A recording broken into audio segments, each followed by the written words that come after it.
Okay, here we have a Sharp's vertical record plier that needs a little bit of attention. Sometimes you might find after a period of time that the side B, you might lose a bit of sound, or you might even get one of the channels missing, or even a humming sound, and this can cause some really frustration in playing LPs, or even listening through headphones. So this is a little tutorial video that might be able to help you out in some cases. So let's go around the Sharp's back of the unit, have a little look around the back. Right, okay, so this is what the Sharp's unit looks like at the back. The first thing you can try, which is a common problem with the Sharp's, is this thing up here, which is called a relay. And if I just put one in the phone a little bit more as we can, it's got a little plastic cover on the front of it, as you can see here, that sort of thing. If you can pop the cover off with a little pair of standing off, very thin standing off, watch all the other surrounding wires, pull it off and get a bit of circuit board cleaner, or a relay cleaner is probably stuff you need. Give it a couple of little squirts on there, let it sort of dry out, and then put the cover back on. That might cause the thing to buzz because the relays get a bit dry, they get a bit corroded after a period of time.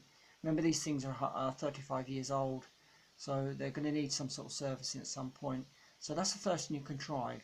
Now, if that doesn't work, alright, then next parts can be a little bit more major to deal with, and if you're going to attempt this, then I'd advise you to be very cautious of all the wires and all the bits and pieces around it, because it really is delicate 80s equipment wiring. It's typical sort of 80s sort of stuff, style of all the transistors and relays all over the place, and resistors, they're all in there, and there's a lot of wires, and you've got to be careful with the soldering iron on this next part. Now the other problem is it could be the cartridge on the side B. Now in doing this, I don't know if I can show you. I'll see if I can sort of get the cartridge in there. This is what the cartridge looks like in here, and you've got this little circuit board here, right? Now there's two LEDs on this circuit board. There's the stylus, where the stylus goes in that end, and you've got two LEDs that fits in the top of there. Now that reads the tracks as it scans across the record. So what you're going to find out is when you go to try and take this out, you're 99% going to break the wires. Now I've done loads of these before, and what it is, the wires, they come straight off the top of these circuit board up here. They're ever so thin, they're minute wires, very delicate they are. And what you would need to do is you need to take this off, and you need to clean these pins. Alright. Now what I done, I went a bit step further, and what I actually done is I put a screwdriver in here. If I could just sort of show you, I put a screwdriver in here, and I actually separated this metal bit from this plastic bit here. And then what I done is I actually took this metal bit, this bit here, and I dropped it in some white spirit. And then I come back, and then what I done is I've got my little Dremel drill, and got some polishing grounding tool on it, which has got like brass ends on it, and it spins really quick. And I cleaned all this surface up, and then most important, you clean the pins on the back, so you get them nice and shiny again. Alright. So what's going to happen is you're going to realise when the wires come off, you ain't going to be able to put them back on again. Right. So what you've got to do, you've got to get some rewiring stuff. That's tone wire, rewiring tone wire, and you'll get some little slide on chrome things that goes on the stylus ends, on these ends here, sort of thing. And you've got to rewire the arm. Right. Now this is the next part, so I'm just going to show you this if I can. On the side B, this is the tone arm rewiring situation here, right? See, I don't know whether you can see very carefully or not, but we've got coloured numbers or coloured patterns on here. The one at the bottom is a white wire, okay, and then we've got a red wire, then we've got a green wire. This is for the actual onto the back of the stylus.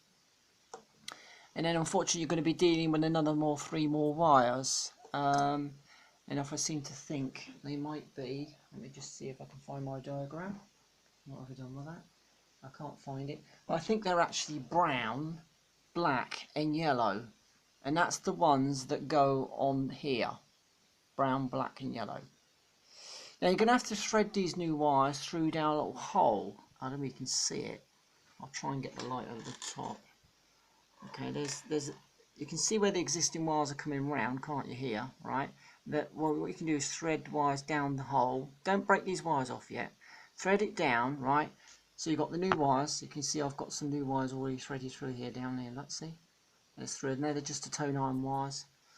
And thread them back down, so you've got it down past the arm length, in other words, alright?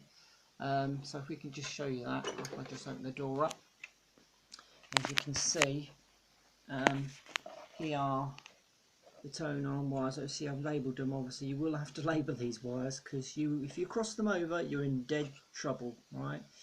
You're going to spend hours trying to get it right. And then there's the tone arm wire inside there. And I can see the photograph of it in there. Anyway, so I'm actually running out of time on this at the moment, so we're down to 6 minutes. Now the other thing is that it could not be that. It could be something else a bit more major. If you're going to do some soldering around here, you must make sure, be aware of all these very, very delicate wires on the sharps. They're actually pinned down over here, and just move them out the way, because when you're getting the old soldering iron in, sort of thing, okay, you could be doing quite a bit more damage than you really think. Alright, so just be a bit cautious around it. Now, if you rewire it and it doesn't cause a problem, then unfortunately you've got to move to the next problem. Alright, now along here on the middle, there, let's see if I can find it. Here it is, here, this one here. There's a resistor. There's a couple of resistors, and there's a thing here called a Q121. Okay, I can't find it. Where is it? Q121. Here it is. Here, this one here, right? Okay. This one might need replacing, and you will probably have to put a test on that to see if it's working. I don't think I can get a very good picture of it, but I think it's a C170R for something to remember the number on that one. I've replaced a couple of resistors as well. The resistor that I replaced, let me just see if I can get the light a bit closer. Yeah, the resistors I replaced was an R135, and I've replaced an R134. Also, I've gone up to here and I've replaced these two, which is a Q, where are we? I've replaced the Q124 and I've replaced the Q123. These respond to the muting and the switching from side A to side B, which could be a problem while you're getting a low sound or even sort of a humming sound. Alright. But as I said, look, the best thing to do is to go for what I said first. Go for the relay. Alright. Pop the top off, clean it out and see how it goes. If that doesn't work, then you're looking at maybe taking the cartridge off, giving it a really good cleaning the pins up, right? And as I said, no doubt you'll probably will snap the wires off, because the wires are so tight up there. Trying to get this off and unscrew it, you'll see what I mean. You'll no doubt break the little fine wires off the top of this sort of thing here. And then just order some rewiring tone iron stuff with the pins on it, and put new brass pins on the front. And then try that. Put a new stylus in it, of course. Alright, I hope that helps somebody. As I said, I've repaired 4 of these Sharps RP114EVs. They are really worth repairing, providing you've got a little bit of knowledge about electronics. But there you go. Thanks for watching.